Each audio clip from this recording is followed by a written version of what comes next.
हैं तुर्किया और शाम के ज़लज़ले की, जहां को बताते चलें कि तुर्किया और शाम लेबनान और में जो हौलनाक ज़लज़ले से अमवात की तादाद 4000 से भी बढ़ गई है और भी 5000 से ज़ायद अफराद ज़ख्मी हैं। सैकड़ों लापता हैं और 1700 से ज़ायद बुलंद इमारतें ज़मीन बोस हो गई हैं। जी सगीरा में बताइएगा, आपके पास क्या अपडेट है अभी फ़िलहाल? ऑफिशियली डेथ टोल क्या है तुर्की, शाम में और लेबनान में टोटल? जी अनफॉर्चुनेटली तुर्की और शाम का जो डेथ टोल है वो हर आए लम्हे बढ़ रहा है और इस वक्त ताज़ा तरीन सूरत हाल जो अफवाद की रिपोर्ट के मुताबिक इस वक्त तुर्की में जो डेथ टोल है वो 1590 तक पहुंच चुका है और शाम में जो डेथ टोल है वो 1400 सॉरी माजरत के साथ शाम में जो डेथ टोल है वो 1590 तक है और जो तुर्की में डेथ टोल है वो 2940 तक पहुंच चुका है। और आपको मालूम है कि हाई राइज बिल्डिंग है यहाँ पर और हाई राइज बिल्डिंग का मलबा जो है वो उससे लोगों को रेस्क्यू करना बहुत ही मुश्किल काम है और खासतौर पर काम है जब बर्फबारी कुछ इलाकों में बड़ी शदीद हो रही है इस वक्त और मौसम की सख्ती की वजह से रेस्क्यू की टीमें और दूसरा जो इंफ्रास्ट्रक्चर तुर्की की कौन सा सबसे ज्यादा शहर मुतासिर हुआ है? जी, सबसे पहले जो ये ज़लज़ला पहला जो सुबह जो ज़लज़ला आता है वो 4:17 पर वो नूरदा का एक इलाका है जो कि कारामान मारिश का इलाके में पॉइंट किया जाता है और वहाँ से अगर आप देखें तो जो करीबी सूबे हैं जिसमें अदना शामिल है, जिसमें गाज़ियानतेप शामिल है, जिसमें उस्मानिया शामिल है और जिसमें करीबो जवार के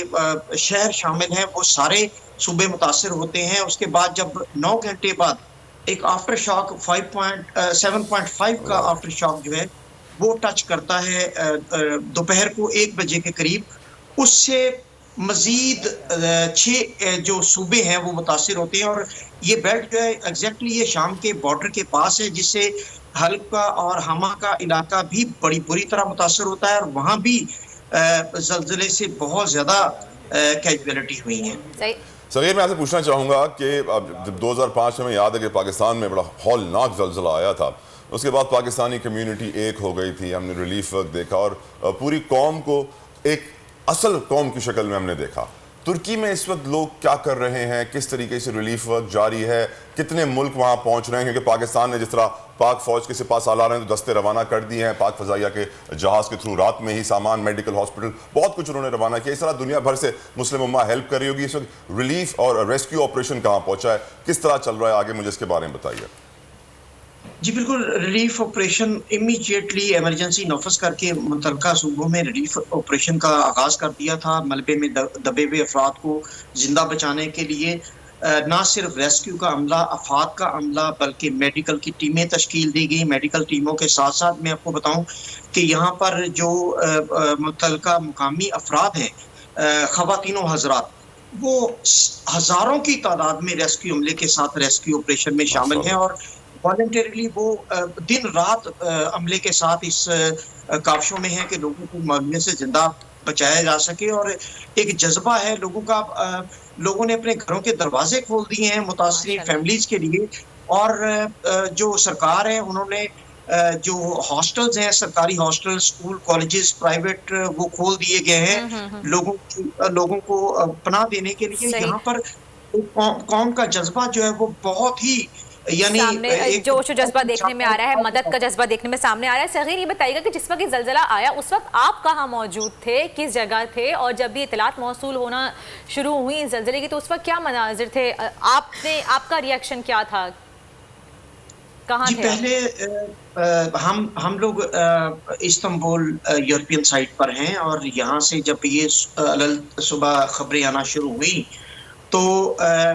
बड़ा ही पैनिक था। शुरू में तो ऐसा दिखाई दे रहा था जैसे आपको याद होगा पाकिस्तान में जब ज़लज़ला आया था तो इस्लामाबाद में टावर का जिक्र हुआ था, बाकी केपी में और बाकी आज़ाद कश्मीर में कोई जिक्र नहीं हुआ था शुरू में क्योंकि खबरों का फुकदान था। लेकिन यहाँ पर क्योंकि अब टेक्नोलॉजी बहुत ज़्यादा आगे जा चुकी है तो इमीडिएटली वहाँ से फुटेज और वहाँ से जो सूरत हाल है वो आना शुरू हुई। और बदकिस्मती की बात यह है कि जलजला उस वक्त आया जब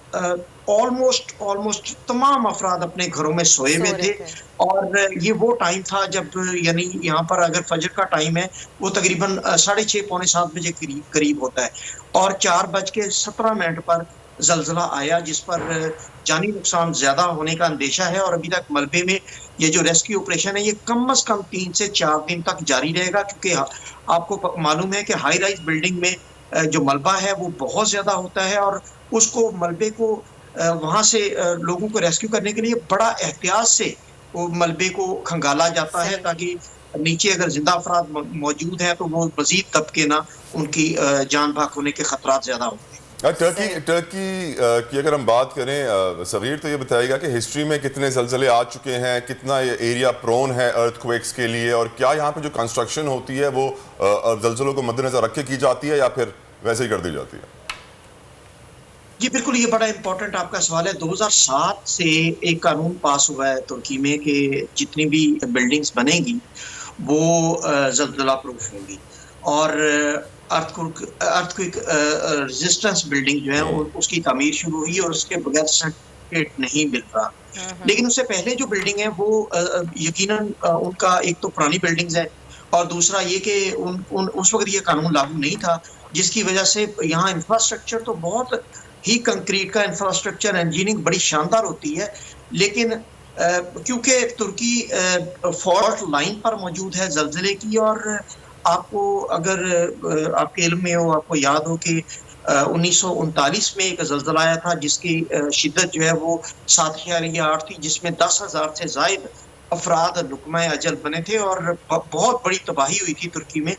तो ये बुनियादी तौर पर फॉल्ट लाइन पर तो है ये एरिया लेकिन इसका तदारक ये किया गया है कि 2007 के बाद जितनी भी कंस्ट्रक्शन यहाँ पर हो रही है वो अर्थक्वेक रेजिस्टेंस बिल्डिंग जो है उसकी तामीर हो रही है। सही, बहुत बहुत शुक्रिया। खूने नाहक बहुत पी चुकी ये जमीन, अब कोई दिन में ये खून उगलने को है। खत्म हो जाएगी ये तमाशागरी, वक्त पलटेगा रोजे जजा की तरह। ये जो पेशावर में ताजा लहू है बहा, एक क़यामत करेगा फलक पर बपा। गम की सलमनाक घड़ी में बोल सानह पेशावर में शहीद होने वालों के लवाहिकीन के साथ। सब्सक्राइब करें और बेल दबाएं ताकि कोई खबर रह न जाए।